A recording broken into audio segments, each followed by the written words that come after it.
நம்ம சபரிமலை ஐயப்பன் கோவில்ல இருக்க 18 படிகளின் தெய்வம் எதுன்னு தெரியுமா? வாங்க பார்க்கலாம். 1ஆம் படி நாகையாச்சி சாஸ்தாவின் பரிவார தெய்வமான இவளுக்கு குளத்துப்புலை அச்சங்கோவிலில் சன்னதி உள்ளது. 2ஆம் படி மகிஷாசூர மர்தினி துர்கை அம்மனின் அம்சமான இவள் மகிஷாசூரனை வதம் செய்து உலகை காத்தவள். 3ஆம் படி அன்னபூரணா அன்னதான பிரபுவான மணிகண்டன் தன் பக்தர்களுக்கு உணவளித்ததால் மகிழ்வார், அந்த அன்னத்துக்கு அதிபதி இவள்.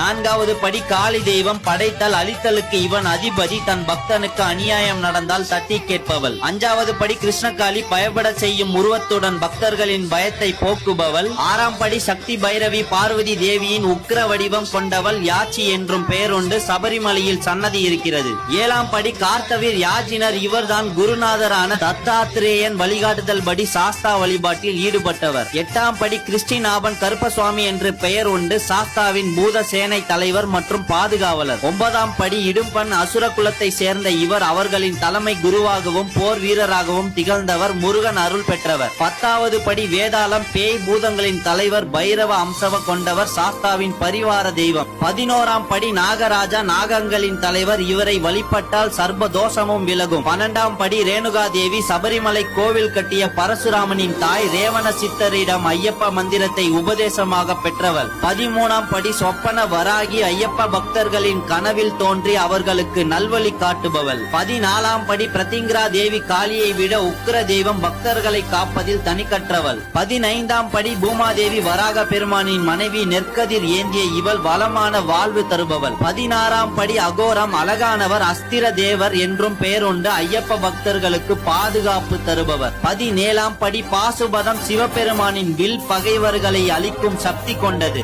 18ஆம் படி மிருத்தயூஞ்சியம், சிவனின் ஆயுதம், விரும்பியதை அடைய செய்யும் உடல் நலம் கொடுக்கும். உங்களுக்கு ஐயப்பனை எவ்வளவு பிடிக்கும்ன்றத கமெண்ட் பாக்ஸ்ல கமெண்ட் பண்ணிட்டு இந்த மாதிரி இன்ஃபர்மேஷனுக்கு நம்ம பேஜை ஃபாலோ பண்ணிக்கோங்க.